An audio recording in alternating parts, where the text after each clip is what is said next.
Hello and welcome. This is rooflemonger, and my friends, today I want to talk about the many references in the Guilty Gear franchise. Guilty Gear is a franchise absolutely riddled with tons of references to, well, everything, especially on the music end of things. So with the launch of the upcoming Guilty Gear Strive, and the fact that it's going to be many people's first Guilty Gear game, I figured I would throw together this video showcasing many of the references in the game franchise. Now, to note, this will not be a fully exhaustive list. I definitely do not know every single thing and every single reference, sadly. There's probably only one person that knows everything, and that would be Daisuke Ishiwatari himself, the creator of the franchise. But that said here, if there's anything not covered in the video and you happen to know it, please post it in the comments below.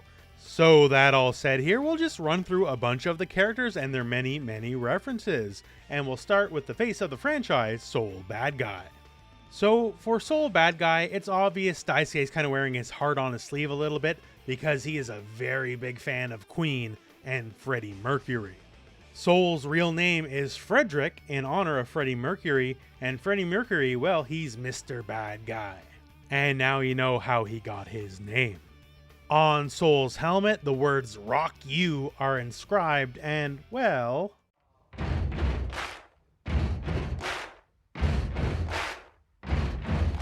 that one's kinda easy enough to figure out, I guess. One of Soul's themes is "Keep Yourself Alive," which once again is another Queen reference. But it isn't all about Queen, although it is mostly about Queen.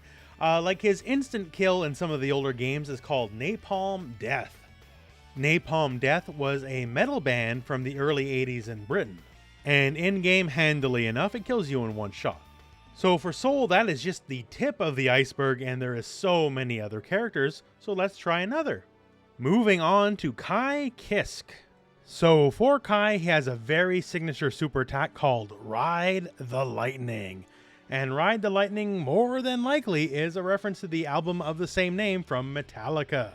It also helps that Kai is basically riding lightning during the move.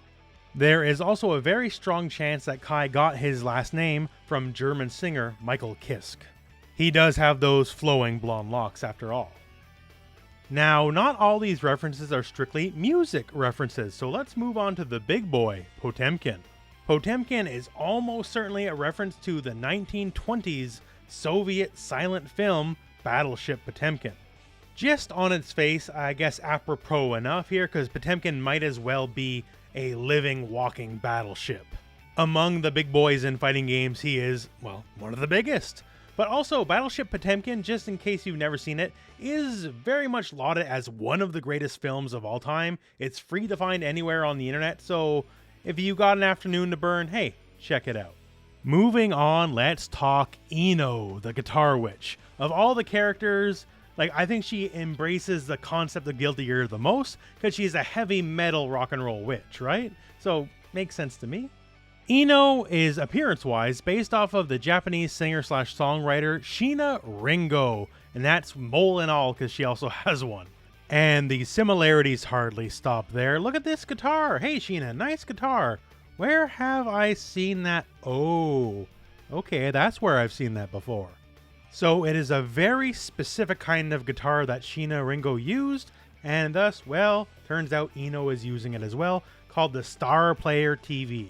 There is also plenty of other things, like Ino's attack Chemical Love. Chemical Love is a song in the Jungle Fever album by Stevie Wonder. So Ino, she has those music references covered. What about Axl Low? Well, that's easy enough just on the name alone. Axl Low is a very direct reference to Axl Rose, both name-wise and appearance-wise. Also, Axl has a lot of fun references to other fighting game characters, so in his original Guilty Gear stage, if we really zoom into the background of it, I know it's a little blurry, but bear with me, but you can definitely make out some good color schemes, like, hey, on the far right, I'm pretty sure that's Terry Bogard. On the far left, I'm pretty sure that's Geese Howard. And we can see some other people here, Joe Higashi, Andy Bogard, Mai Shiranui. Looks like we got a regular Fatal Fury convention happening here in the background of his stage. And yes, in Guilty Gear Strive, his new Time Stop Super, that is a JoJo's reference. It's not just the old characters that are full of references either. We have newcomers like Giovanna who are making their appearance in Guilty Gear Strive. She's also got quite a few. Giovanna is Brazilian and there's quite a few Portuguese references. Like one of her special moves, Sepultura. That move is a reference to a Brazilian metal band of the same name.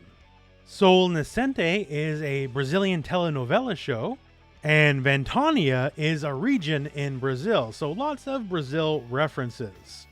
And going from one Guilty Gear newcomer to another, let's talk about Nagoriyuki.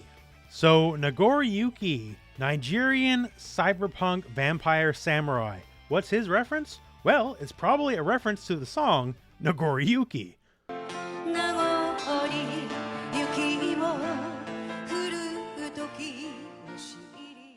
Maybe a little on the nose, I don't know, but hey, it's literally the same word, so that's the best I can figure anyways. Also, his overdrive super move, the painting in the back, that is the Great Wave off Kanagawa. It is an ultra famous painting. Maybe Nagoriyuki has a thing for Japanese history. How about a character so on the nose that would get even Garth Marenghi all riled up? I know writers who use subtext and they're all cowards. So naturally, we're talking about Elphelt Valentine. As you can see here, Elphelt, well, she's got a lot of guns. She can just blast you with this whole arsenal. And the thing is, on top of all these guns, she also, well, she's got the roses. And she can beat you over the head with the roses as well. So hey, guns and roses, there you go. Elphelt also obsessed with marriages and romance and all that. And when you know what, instead of subtext, let's just use text, right? So, shot through the heart, Elphelt's to blame, she gives love a bad name. Simple as that. And also, because why not? Do you feel lucky, punk? How about some series veterans like Testament and Slayer? Well, it's in the name. Testament is named after Testament, and Slayer, well, he's named after Slayer. Subtlety, we're not doing that this time around. And besides just their names of their moves as well, just reference after reference after reference. Warrant? Hey, there's an 80s metal band. Gravedigger, another 80s metal band. Master of Puppets? Yeah, we got that one. Testament's instant kill is the Seventh Sign, aka kind of the same deal from Yngwie Malmsteen. Although the instant kill involves putting you on a bed and having you stabbed to death. As for Slayer, Slayer has tons of references in his moveset as well. Helter Skelter by the Beatles. Other special moves like Dead on Time or All Dead, well, those are more Queen references as well. Guilty Gear really, really, really likes Queen. We still got plenty more to go to, and once again, this is not exhaustive. This is just skimming the surface. How about Zato? Zato's full name is Zato 1, and you might notice here he's wearing a big blindfold over his eye, so he's effectively blind. 1 in Japanese, the number 1, is Ichi, and there is a very famous character called Zatoichi, who is the blind samurai. Zato also has his little buddy, and his little buddy's name is Eddie. Eddie's name is in reference to, well, Eddie, who is the mascot of Iron Maiden. And Zato also has move names like Break the Law, which is almost certainly a reference to Judas Priest. What about Venom? Now this one, I'm going to go real deep on you. And maybe I'm reading way too much into it, but whatever, we're doing it. So Venom has a move called Dark Angel, and it's a perfectly serviceable move, and you would think, well, all these, heavy metal references, Dark Angel almost certainly a reference to the band Dark Angel. But what if it isn't? What if it's a reference to the poem Dark Angel? So the poem Dark Angel was written by Lionel Johnson well over 100 years ago now, and the poem is about just basically internalizing your struggle with repressed homosexuality. Because if you know anything about the lore of the game, Venom really has a thing for Zato. I'm talking like Smithers and Mr. Burns here, so pretty one-sided. But yeah, I'm probably reading too much into that, and yeah, it's probably just metal band. Either that or Daisuke is a super true genius and he's pulling the wool over everyone's eyes. What about someone like Millia Rage? Well, it turns out there's a small, very outside chance she might be named after the metal band Millia Rage. Yeah, that one's a little on the nose. And speaking of on the nose, Millia's instant kill, well, simply put, it's just called Iron Maiden. Obviously a reference to the band of the same name, and also during the move she uses her hair powers to put you in an effective Iron Maiden, and well, closes the gap on you for destroyed. And then you're done for. Moving on again to another character, what about our resident ninja, Chipp Zanuff? Well, turns out, once again, we're in the on-the-nose territory, because he is named for Chipp Zanuff of the band Enough's Zanuff.